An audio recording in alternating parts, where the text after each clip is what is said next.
माता चुकीची कशी आहे, त्याचं शिक्षण चुकीचं कसं आहे, त्याच्याविषयी यांचा ट्रेनिंग झाला आहे आणि ते चांगलं शिकवतात. फक्त तो वेळ आमच्यापाशी नाही आहे. मग फक्त 5 मिनिटामध्ये काय सांगणार आहे थोडा आम्ही ऐकणार. आणि जर आपल्याला एक वाटतं आपण चर्च मध्ये त्यांना बोलावं त्याच्याकडून आम्ही अधिक माहिती करेल. आकाश शेगडे मानेश्वर या ठिकाणी राहतात. नवगिरी जी सेनाची करता आहे त्या ठिकाणी काम करतात.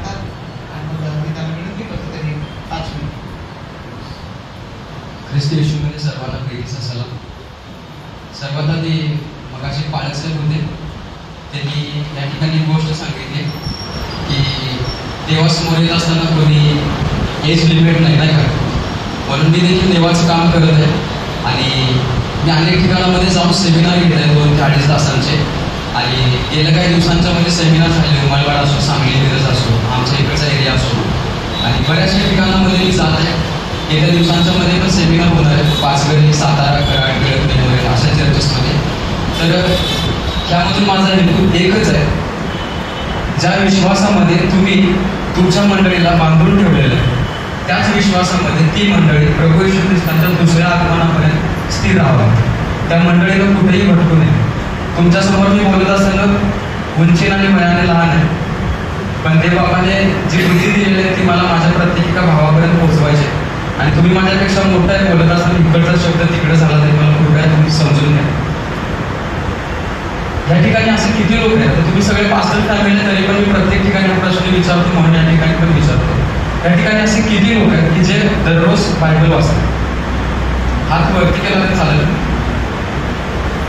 सगळेच मोस्टली बायबल वाचतात, अभ्यासामध्ये पारंगत आहात तुम्ही सगळेजण. तर बायबल फक्त इथून पुढे वाचू नये. तर ते बायबल वाचत असताना त्या बायबलमध्ये स्त्रीलिंगी, पुल्लिंगी, नाम, सर्वनाम, एकवचने, अनेकवचने देव बोलत आहे त्यावेळेस कुणासोबत बोलत आहे, कसं बोलत आहे, बोलत असताना देवबाबा कुठे आहे आणि तो व्यक्ती कुठे आहे, ह्या गोष्टी बघणं आम्हाला भरपूर गरजेचं आहे. का हे मी तुम्हाला सांगतो.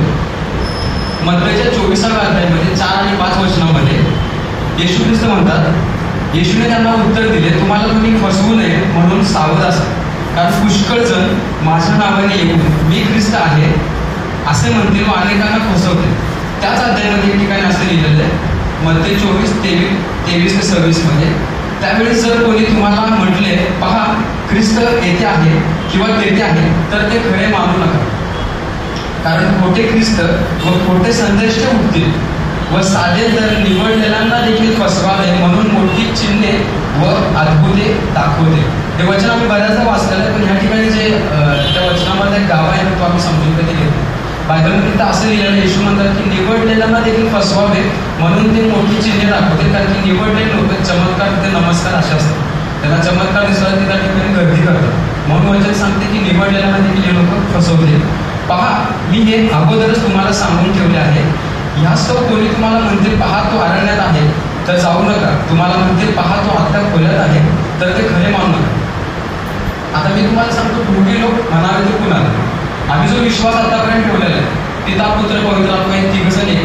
पहिले पेत्र याचा 5वा अध्याय 7व्या वचनामध्ये शब्द, आत्मा आणि पुत्र, पुत्र, आत्मा आणि त्या ठिकाणी पित्याचा उल्लेख केलेला आहे. तर आम्ही ज्यावेळेस KJV वर्जनचं बायबल वाचतो त्यावेळेस आम्हाला कळते की दे आर वन. मग ह्या ठिकाणी आम्हाला असं समजलं की पिता, पुत्र, पवित्र आत्मा हे एक आहे. पण हे जे दोघी पण हे ह्या गोष्टींच्यावरती अजिबात विश्वास ठेवत नाही. जसे की ह्याच्यामध्ये बरेचसे कळतात, यहोवा विटनेस असो, यरूशलेम माता असो, द सॅक्रेड नेम मुवमेंट म्हणून एक आलेलं, ते म्हणतात की येशूचं नाव येशू नाहीच, ते नाव जर तुम्हाला ऐकून घ्यायचं तर तुम्हाला आमच्याकडे यायला लागेल. आमचा सेमिनार असतो कोल्हापूर, मुंबई आणि चेन्नई या 3 ठिकाणी त्यांचा सेमिनार असतो. यायला तर सगळ्याकडचं ते लोक तर आपल्या लोकांच्या घरामध्ये ते जात आहे आणि आपल्या लोकांना बायबलमध्ये काय काय गोष्टी सांगत आहेत. आणि आपल्या लोकांना बायबलमधलं वचन माहीत नसल्या कारणानं असं होते ते म्हणतात तुम्ही जे बोलला ते अगदी योग्य. तर त्या लोकांचे प्रश्न आहेत, हे यरूशलेम मातावाल्यांचे प्रश्न मी तुम्हाला सांगतो. ज्यावेळेस ते घरामध्ये येतात त्यांचे प्रश्न आहेत, पहिला त्याचा जो घाला असतो तो घाला शाब्बात दिवसावर येतो. ते म्हणतात की शाब्बात दिवस कोणता आहे हे तुम्हाला माहिती आहे. त्यानंतर म्हणतात बायबलमध्ये वधू कुणाला म्हटलेलं आहे हे तुम्हाला माहिती आहे का? यहोवाला, म्हणजे ज्या देवाने उत्पत्तीमध्ये सगळं काही बनवलं त्या देवाला पत्नी आहे हे तुम्हाला माहिती आहे का? येशूलाही पत्नी आहे ती तुम्हाला माहिती आहे का? तिचं नाव काय हे तुम्हाला माहिती आहे. ते आपल्याला म्हणतात की पिता, पुत्र, पवित्र आत्मा एक आहे. तर पित्याचं नाव काय, पुत्राचं नाव काय आणि पवित्र आत्म्याचं नाव काय? आता हा शब्द समजा नवीन विश्वासामध्ये येणाऱ्या व्यक्तीला जर मी विचारला पित्याचं नाव काय, तो कदाचित पित्याचं नाव आतापर्यंत नवीन विश्वासांना पण माहीत नाही, काही विश्वासार्ह लोकांना पण माहीत नाही. कारण ते यहोवा म्हणण्यावरती असतात, त्यांना वाटतं की यहोवा म्हणजे यहोवा विटनेस आहे. नाही, पिताच पुत्र आहे, पुत्रच पवित्र आत्मा, सगळ्या गोष्टी आम्हाला त्या ठिकाणी समजून येतात. पण याच्यासाठी बारीक आणि देवाच्या आत्म्यानामामध्ये बायबल वाचणं अत्यंत गरजेचं आहे. त्यानंतर हे लोक काय म्हणतात, ते एक नाव सांगतात. आधी ते तुम्हाला म्हणतात ते नाव सांगण्यामध्ये आम्ही तुम्हाला बाप्तिस्मा दिला, आम्ही म्हणजे आमचा बाप्तिस्मा झाला आहे, बाळासाहेबांनी बाप्तिस्मा केलेला आहे, पाणी शिंपडलेलं आहे किंवा नदीमध्ये येऊन आम्हाला बुडून बाप्तिस्मा केलेला आहे, आता आम्ही बाप्तिस्मा देऊ शकत.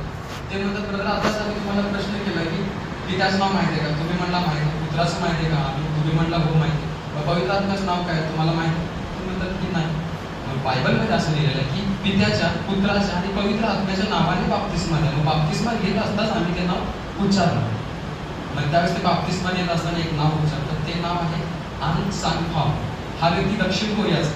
त्या व्यक्तीने 1985 साली मृत्यू झालेला, पण त्याचा जो पूर्ण हिस्ट्री आहे तो मी जो स्टडी आहे 2-2.5 तासात त्याच्यामध्ये सांगतोय मी. तर ह्या लोकांनी ही संस्था का चालू केली होती, आन सान फॉम हा व्यक्ती मरण पावला. तो मरण पावल्यानंतर आपली संस्था बंद पडेल, पण त्याची पत्नी, तिचं नाव जहान गे जहान, ही व्यक्ती त्या व्यक्तीची दुसरी पत्नी, त्याला 2 पत्नी होती, तर ती दुसरी पत्नी आहे, तिनं आपली संस्था बंद पडेल. बायबलमध्ये काय वचनांचा आधार घेतला, त्यामध्ये उत्पत्ती 1:26-27, गलतीग्रस्तपत्र 4:26 आहे, प्रगटीकरण 21:9 हा, प्रगटीकरण 22:17. हे वचन वाचून ते काय म्हणतात की आपल्याला देखील माता आहे आणि वधू बायबलमध्ये जिला म्हणलेलं ती वधू म्हणजे ती माता आहे, ती स्वर्गामध्ये आणि आपण तिला पूजलं आहे. बट वधू म्हणजे मंडळी आम्हाला 21 वाचल्यानंतर समजतं. हालेलुया. त्यामुळे कुठलीही माता नाही, काही नाही. हे लोक जास्त करून स्त्रियांना गोळ घालत आहेत. तुम्ही माझ्या आई लोक आहात, बहीण लोक आहात, तुमच्या संपर्कामध्ये जितक्या ताई लोक आहेत त्यांना जास्तीत जास्त तुम्ही जवळ करा. कारण की आपल्या मिरज कमलापूर म्हणून एरिया आहे सांगलीमध्ये, तिथे एक नवीन विश्वासामध्ये वाटलेले 27 प्रश्न तिने काढून ठेवले होते आमच्यासाठी. दादा हे असं आहे, ते तसं आहे, तुमचं चुकीचं. एका रात्रीमध्ये तिचं तिने ब्रेन वॉश केला. म्हणून स्त्रियांना माता माता हे नाव सांगतात आणि ते पूर्ण भडकवतात आणि ते म्हणतात की उत्पत्तीमध्ये देवबापाने फिजिकल झालं आणि त्यानंतर पुत्र झाला. टोटली ख्रिस्तात परमेश्वराच्या पावित्र्याला हे लोक नाकारतात आणि हे लोक एक मूर्ख म्हटलं तर या लोकांना चालेल. आणि असं नाही की आपल्या लोकांचा न्याय करतोय, दोष दाखवतोय. आपल्या ख्रिश्चन लोकांनी या वचनाला बरं उचललेलं आहे. कुणाला काय बोलायचं म्हणलं ते म्हणतात न्याय करू नका, दोष दाखवू नका. पण चुकी दाखवणं आणि न्याय करणे याच्यामध्ये जमीन आसमानचा फरक आहे. आपण चुकी दाखवतोय, न्याय बिलकुल करत नाही. न्याय करणे काम देवाचंच आहे. म्हणून असे जरी लोक आले तर कृपया तुम्ही सावध राहा. आणि लास्टच एवढं घेतो, असेच लोक गलतीकरस पत्रामध्ये देखील आले होते, जे गलेशियन्स आम्ही वाचतोय त्या ठिकाणी देखील असेच लोक येत होते. हे कळतं आतापासूनच नाही आलेलं, येशू ख्रिस्ताच्या काळापासून हे लोक आहेत, आता जास्त वाढलेले. तर त्यावेळेस देखील असेच लोक यायचे. ते सांगायचे की तारण प्राप्तीसाठी फक्त येशू ख्रिस्ताचे बलिदान पुरेसं नाही, आम्हाला आमच्याकडून पण काहीतरी करायला पाहिजे. म्हणून लोकांना काय पण सांगायचं. प्रेषित पाऊल मंडळीमध्ये उभं राहतात आणि म्हणतात की मला आश्चर्य वाटते की ज्याने तुम्हाला ख्रिस्ताच्या कृपेत पाचारण केले त्याच्यापासून तुम्ही इतके लवकर अन्य सुवार्थाकडे वळत आहात. ती दुसरी नाही पण तुम्हाला घोटाळ्यात पाडणारे व ख्रिस्ताची सुवार्ता विपरीत करू पाहणारे असे कित्येक आहे. परंतु जी सुवार्ता, लक्ष देऊन बघा, परंतु जी सुवार्ता आम्ही तुम्हाला सांगितली तिच्याहून निराळी सुवार्ता आम्ही सांगितली किंवा स्वर्गातून आलेल्या देवदूताने सांगितली तरी तो शापग्रस्त असो. आम्ही अगोदर सांगितले तसे मी आताही पुन्हा सांगतो की जी तुम्ही स्वीकारली तिच्याहून निराळी सुवार्ता कोणी तुम्हाला सांगितल्यास तो शापग्रस्त असो. प्रेषित पावलाने सांगितलेल्या सुवार्तेवरती, प्रेषिताने सांगितलेल्या सुवार्तेवरती त्या प्रेषितांना इतका कॉन्फिडन्स होता की आम्ही जे सांगतोय तेच खरं आहे. त्यांचा कॉन्फिडन्स कसा कळून येतोय, ते म्हणतात की देवदूत जरी आला तरी काही आगळं सांगितलं तो देखील शापग्रस्त असतो. पण आत्ता आलेले लोक सांगतात आन सान हॉम ह्या नावामध्ये तारण आहे. काही लोक म्हणतात पाप केलं तर चालतं, बऱ्याच विचित्र गोष्टी आहेत. पण बायबल स्पष्ट सांगते की येशू ख्रिस्त याच नावामध्ये तारण आहे. पृथ्वीवरती कुठलंही नाव असं नाही की ज्या नावामध्ये तारण मिळेल. हालेलुया. दुसरे योहान 1:9-11 मध्ये लिहिलेलं आहे, या लोकांना घरात घेण्याविषयी ख्रिस्ताच्या शिक्षणाला धरून न राहता जो पुढे पुढे जातो त्याला देव प्राप्त झाला नाही, जो शिक्षणाला धरून राहतो त्याला पिता व पुत्र दोघांची प्राप्ती झाली आहे. हे शिक्षण न देणारा कोणी तुमच्याकडे आला तर त्याला घरात घेऊ नका व त्याचे क्षेमकुशली विचारू नका, कारण जो त्याचे स्वागत करतो तो त्याच्या दुष्कर्माचा भागीदार होतो. म्हणून अशी लोक घरामध्ये आले, हातात बायबल आहे, टॉय घालताय, चांगले सूटबूटमध्ये आले, ख्रिश्चनच आहे आपला समजून त्याला वेलकम करू नका. बायबल स्पष्ट सांगते प्रत्येक आत्म्याची पारख करा. आम्ही पारख करत नाही, हातात बायबल बघतोय, घरामध्ये वेलकम करतोय. आणि त्यांचं साकडं जे ते टाकतात ते आलेल्या पहिल्या दिवशी तुम्हाला काहीही बोलत नाही. 1-2 आठवडे आता पोलिसाला चोर पकडायचं, पोलीस पहिला चोरासारखं बनतोय, तर ते लोक आपल्यासारखं बनतात. पहिला आपल्याला जवळ बोललं. मिरजमध्ये असं झालं, लोकांनी जेवण केलं, की जेवणाला लोक पुढे असतात. जेवण केलं, सेमिनार भरवला, तिकडून काही लोकांना त्यांची टीममध्ये गेली. म्हणून तुमच्या चर्चमध्ये सेमिनार घ्यायचा असेल, मी स्वतःच्या खर्चाने, माझं येणं जाणं मी स्वतःच्या खर्चाने करतोय, जेवण खाणं स्वतःच्या खर्चाने करतोय. फक्त तुमच्या चर्चमध्ये लोकांना तुम्ही एकत्र करा. मी सगळ्या गोष्टी मोफतमध्ये देतो. जे प्रभूपासून मला कळलं तेच मला प्रत्येकापर्यंत पोहोचवायचं आहे. कारण की मी जर तुम्हाला सावध नाही केलं तर प्रभू त्या लोकांच्या रक्ताचा जाप मला कसा. माझ्यासाठी देखील प्रार्थना करा. Thank you so much. सुंदर आहे आकाशी त्याच्यासाठी शीतलमय शांतकरणामध्ये काही आत्म्याचा नाश होऊ नये त्याचं कारण असावं. जी श्रोताल का पाठच्या कमिटी आपली कमिटी आहे त्या कमिटी आणायला दाखवा.